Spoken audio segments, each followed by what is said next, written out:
CoffeeNate.com. This is Nate Smith, and this week I'm going to talk to you about coffee that I'm drinking. I got some Kinetic Koffee Breakfast Buzz. It's USDA certified organic, and it is a medium roast that is a blend of South American and Central American coffees. It's a medium roast, and I'm going to give it a shot here.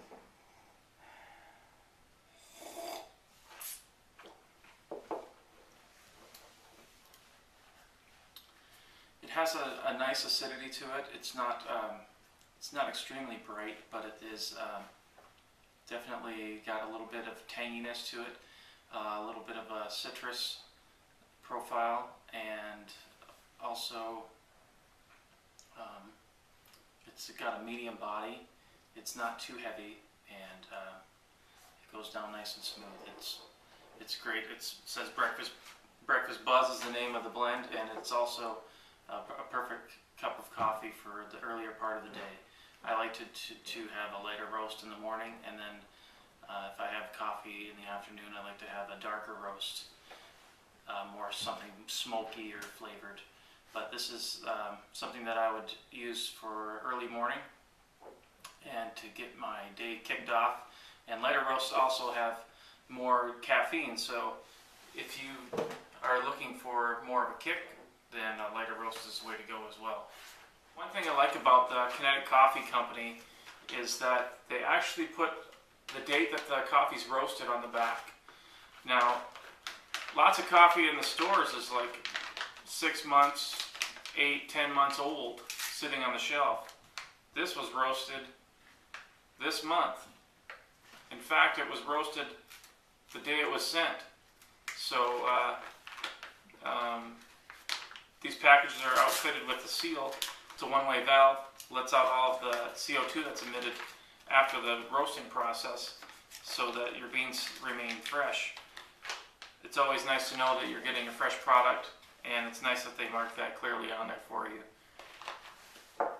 Okay, also this week I'm going to talk to you about something that's very basic and something that many coffee drinkers get wrong.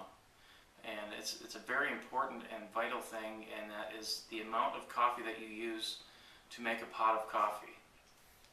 I have seen pots of coffee that look like tea, look weaker than tea. You know, if you see a glass carafe and you can see through it, that's a good indication that you don't even want to try that.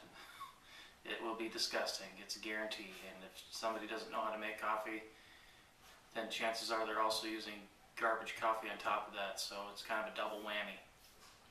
But to use proper coffee measure, as most packages say, it's 2 teaspoons per cup. Now, no, 2 tablespoons per cup.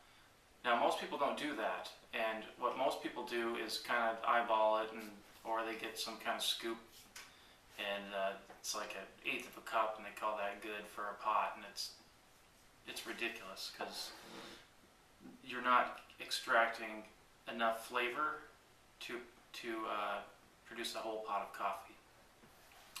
One thing you can do, you're not going to want to sit there and measure out 2 tablespoons for every cup every time with a tablespoon, and you're making a 10 or 12 cup pot. But what I do with my siphon pot is it's an 8-cupper, and I just use 3/4 of a cup. So I know what I'm doing. 3/4 of a cup, throw it in the grinder, grind it up. And also, I got a question this week: how much coffee beans do you use per cup? You know, for whole beans, for grinding, so you don't grind too much. And the answer is you can measure it out before you grind it, the same as you did after it's ground. So there's not very much difference in the amount of measure. So I use 3/4 of a cup. I put 3/4 of a cup of whole bean coffee in there, throw it in the grinder, grind it all up, throw it all in there, and then make my coffee from that. That eliminates waste and guessing on how much coffee you need to use. And even though coffee is about your own personal tastes, you should try with the recommended measure and then adjust from there. Some people like it a little stronger, and some people like it a lot weaker. But you should try with the proper measure first, and then evaluate after that. And make sure you get into our free coffee giveaway this month. It's sponsored by Port City Coffee Roasters. And if you win, you'll be able to go onto their site, check out what kind of coffees they have, pick out what you want, and they'll ship it right to you free of charge. And the way you enter that contest is by leaving a comment on any post on CoffeeNate.com, becoming a fan of CoffeeNate.com on Facebook. That's facebook.com/CoffeeNate1, the number 1, or tweeting a link to CoffeeNate.com blog post, which you can do by clicking retweet this at the top of the page, at the top of any post actually. So that's all you got to do. If you do those things, you can enter, also sign up for the email list. You'll get an entry for each one of those things that you do, and for every time that you leave a comment, you'll get an entry. So you can get multiple entries and give yourself the best shot of winning some free coffee. Check us out next week, CoffeeNate.com, where there's always something brewing. Chaka-bye-hoo!